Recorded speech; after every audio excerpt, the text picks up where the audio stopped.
Well, welcome to celebs.com. I'm here with Alison Klayman. Firstly, congratulations on the film. Thank you so much. Is there any, does Ai Weiwei have is there an affectionate term for what you call him? Well, I mean, I call him Wei Wei, which is really his first name. Sort of an honorific that a lot of people call him is like Teacher Ai Lao Shi, but like I call him that sometimes, and sometimes I just call him Wei Wei. Do you recall the first time you ever met him? Definitely. I think the first time that I ever met him, I have captured on camera. I was invited by my roommate to shoot a video for the gallery that she worked for in Beijing that was about to put up a show of his. So she was like, do you want to come and make a video? Because it would be nice to have one. And so the first time I met him, they were like, here's Alison, she's going to make a video for the exhibition. And so I was pretty much handed on a platter the opportunity, not just to meet him, but also to have this relationship where I was going to be filming him. It was kind of all set up. Did you have a notion of his importance at that time? Yeah, I mean, it was mostly just kind of something I knew secondhand. I wasn't really in the art world per se, but I was just sort of, I was aware, okay, he's a well-known artist. I sort of knew he was a big deal artist, and that I knew about his role in helping design the Olympic Stadium and how he had spoken out about that. The show that I was helping make the video for was actually about his time in New York, and so it was from his photographs from the decade he lived in New York in the 1980s. So it was kind of strange. That was also one of the things I knew. I had looked through the photographs at my house. My roommate would bring her work home with her. So the other thing I knew about him was just that he was kind of a formidable figure. She had described to me, don't mess. Like if an interviewer comes and isn't prepared, he might not, react well to that. And I really did feel like when he came into the room, he's like a big presence, he sort of like commands attention in a room, even in a quiet way, kind of. So it's interesting because from the documentary you get a sense of him sometimes as this kind of larger-than-life teddy bear, and at other times this very formidable force of nature. After you finished shooting with him, what was your overall kind of take on the man? Well, I think in sort of temperament, I think that's kind of spot on, so I guess I created something that kind of conveyed that in a way. I mean, I do think that he, for me, it was both kind of trying to capture his personality, but even beyond that, trying to capture really what is he about? Like, what is motivating him? Why is he doing the things he's doing? And also, of course, what's going to happen to him? I mean, I didn't really anticipate that it was going to be quite so dramatic, but I guess, that was part of the reason that he was really interesting, is that he was so provocative, he was so bold and kind of brave. And, sometimes that happens in a kind of a calculated way, and sometimes it happens just in a like impulsive kind of way, and he just wants to say something and have fun. So at what point or how did it go from being you shooting him for this art gallery show to you following him around for a couple of years? Well, at the same time that I was working on the video for the gallery, I was also in the process of getting a journalist accreditation. I had come to China a couple years earlier. I'd already been living there, and my sort of ultimate goal was to be a journalist, and to do documentary film was kind of my dream. And so I remember I shared with him, this is my press card, look, I just got this. And so at the very least, I felt like I was just about to embark on my work as a journalist full-time, and I felt like Wei Wei is someone I should follow up with. I mean, we were talking about his blog and censorship and his upcoming earthquake campaign. These were things that did not fit within the rubric of doing this New York Photographs kind of video, and I just feel like I felt like at the very least I wanted to follow up with him, even if it was sort of in a news capacity. Wei Wei also liked the video that I did for the show, so I think that helped for him to allow me to keep coming around, and things just kind of continued on. My interest continued on, and his letting me be around kind of continued on. Was there a point at which he didn't let you come around, or was it always open door policy? It really was always open door. The one thing that was sort of closed to me for a while was his son was born, his first and only child, also with a woman who's not his wife, and he was born 2 months after we first met. And early on, it was really clear, the way he talked about his son, he was like, he's the smartest kid in the world. He was already so clearly enamored of him, and it was this totally new experience for him, and he loves new things. So to be a new father, I knew was going to be really transformative. And so I asked if I could film them together, and that was something that he I think it was really more just, it wasn't because it was a secret, it was just like out of a sense of privacy. It took a long time for him to agree to let me film. Otherwise, whenever I would ask him, oh, I heard you're going on this trip, can I come with you, or could I film this? Sometimes he would get annoyed even. He's like, why do you always ask all the time? It's fine, of course you can come. But it was definitely hard work keeping track of his schedule, because it never worked the opposite way. He would never think, oh, this thing's happening, it's really, something's exciting is happening, I should call Alison and like tell her to come down. Like, he had his own camera crew, he had his own sort of documentary projects and art projects and reporters coming all the time. So I was just kind of one of many in some ways. And you got the benefit of some of that footage too, right? Yeah, I mean, it was important, I think, to highlight his own documentary work. And so when we show something that's actually from a film in the movie, we kind of label it as the artwork kind of that is his. And there were a couple instances where we were all out, filming. One time where sort of a fight breaks out when he's going around to sort of file complaints and lawsuits about an assault that he experienced out in Chengdu. And in that instance, he's walking with, his videographer, and we had decided for safety, there were some times where they would say, Alison, better for you to wait in the car, more just because I sort of stuck out as being more obviously a foreign reporter. And so sometimes the calculation was made, you don't come, but if you want, you can have our footage. In that instance, when the fight broke out, we ended up having 2 camera angles on it. His videographer, who was essentially being kicked and beaten, and they did break his camera, but we have the sort of footage of that happening, and then me from the car sort of filming the like wide angle. And had he not been able to keep control of his camera or keep hold of his camera, probably your footage would have made your way back into his documentary. Oh, and it did actually. We did exchange it, and he has since cut together something of that day, and it includes my footage in it. Is there something strange about that for a documentary filmmaker? I mean, sometimes there's this kind of position of objectivity, obviously. So accepting that kind of material into yours, not knowing, everyone assumes it's above board, and that's exactly what happened. But was there ever a question in your mind? Should I be utilizing this footage from Well, I think else? what it meant is that for me, it really pushed me to be like, you have to be bringing something to the table, Alison. Like, what I did not want to do was like rehash and remix all of the like wealth of material that he had. It was, it was really important. I thought my role, the way I saw it, was I was an independent look at Wei Wei, and it's true. It was pretty clear. I did not work for him. He had a lot of people who worked for him, and I was not one of them. He let me be around, but I could leave whenever I wanted, and he didn't couldn't tell me what to do. And I was also different than other sort of journalist projects because I was like just in it for the long haul. I mean, I was there for so long, and I was trying to push to get these things that other people, weren't interested in filming necessarily or couldn't get because they didn't have the luxury of just like hanging around all the time. It's obviously clear that he and people like him in China still, on some level, fear for their lives or at least their liberties.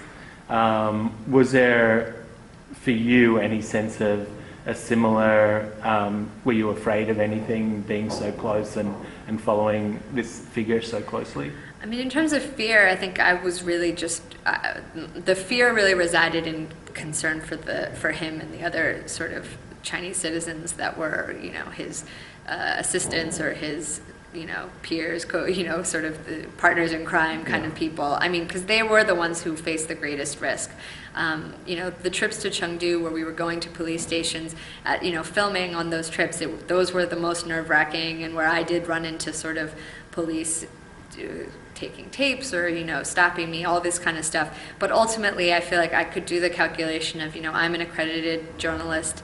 When is the last time that something happened to, like it just felt like the risks that I was running were kind of maxed out well before the risks that they were running kind of did. Yeah. So in some senses that there's also, in a weird way, an acknowledgement of how far China has come, in a sense, because the fact that you were able to take multiple trips, I guess, in and out of China and not have any restrictions placed on you and your footage. Well, and I was living there full time, but absolutely, that's the way I saw this film that I was making, was that it's both a story of how far China has changed, and that is both evidenced in Ai Weiwei's accomplishments and his lifestyle, and as well as the fact is sort of like the like subtext of the whole thing is like, oh, and there's this American filmmaker who's doing this. I thought that was absolutely what the story was about, in addition to the ways that, China maybe still has room to grow in terms of individual rights and sort of free expression and rule of law and those parts. And I think it still is.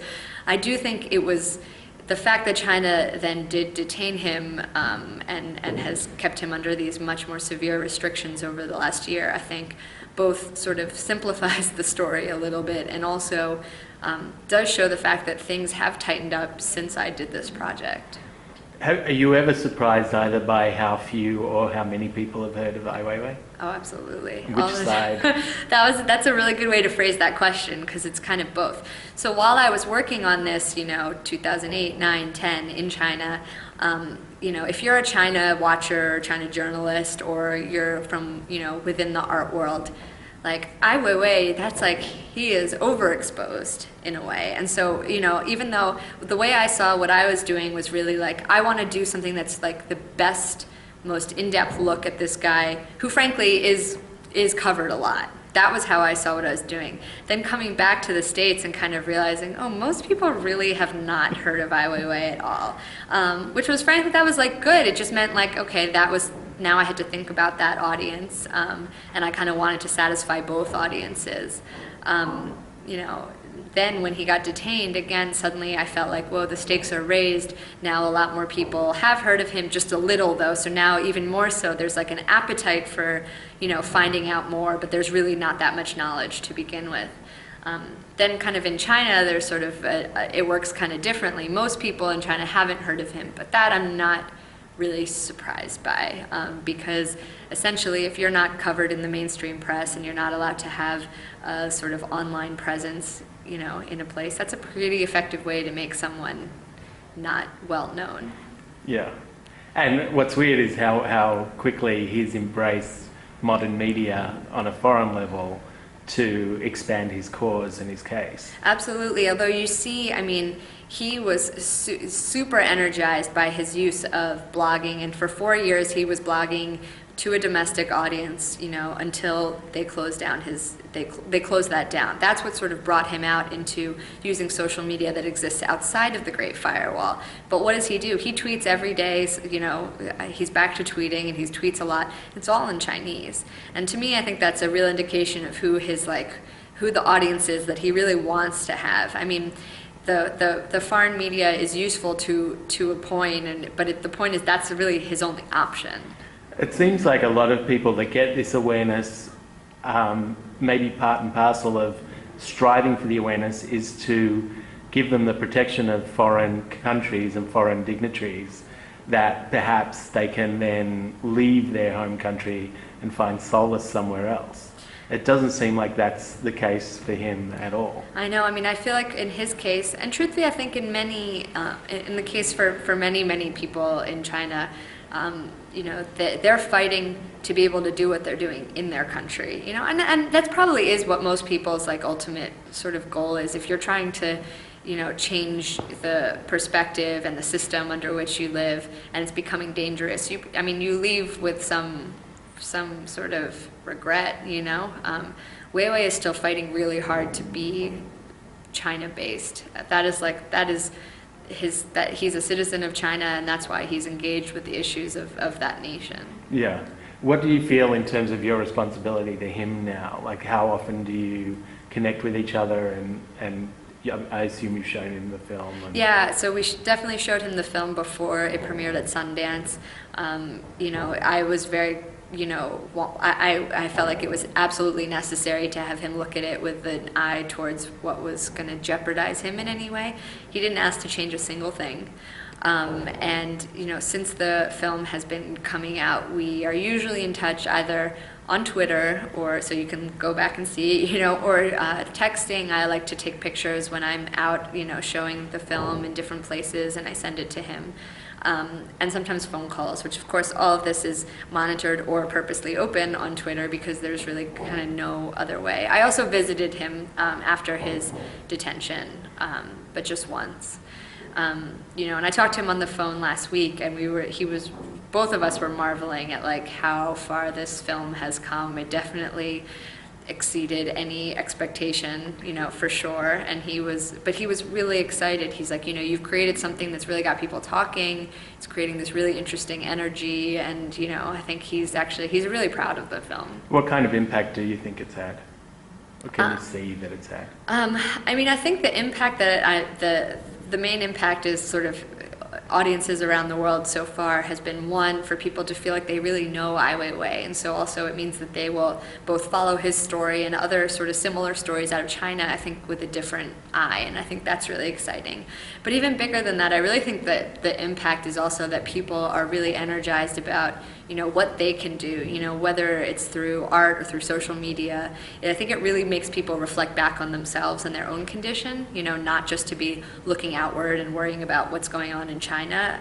And I think that, to me, is like sort of the bigger story of all of this, why I think it's really a privilege to bring the film around. My favorite thing, and this happens almost all the time when I am at a screening and do a Q&A, let's say it's the US or the UK or Germany, where people will say, a lot of the problems that he is dealing with in China really reminds me of stuff here. And I think that is part of the point. The last thing I want people to think when they leave is to feel complacent about, their idea of how they have it here. I think that, we could use a lot more transparency and freedom of expression and rule of law and all this stuff, you really have to be vigilant about. And the question is, how can we, express ourselves and sort of put ourselves on the line? For people who have success making a documentary, obviously you spend the next year or longer working with the film and getting it out there and traveling with it.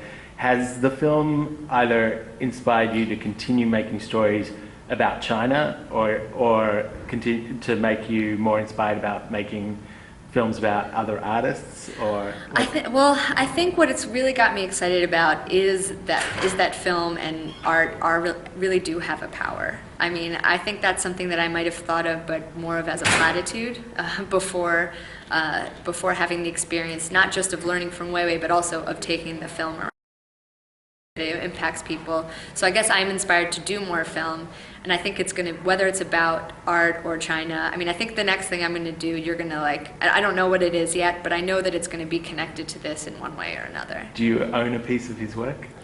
I just have some sunflower seeds, as if anybody does. I actually don't have any. Did you steal them from the floor of the tape? Some of them I did. Although we were kind of picking them out together. I was really into picking up ones that were broken. So I have a lot of sort of damaged ones. And he gave me a bunch of little packets that he sends out to his Twitter followers of like 2 seeds. But no, I'm also using them to give to people as thanks too. Very cool. Well, congratulations on the success of the film so far. Thanks so much.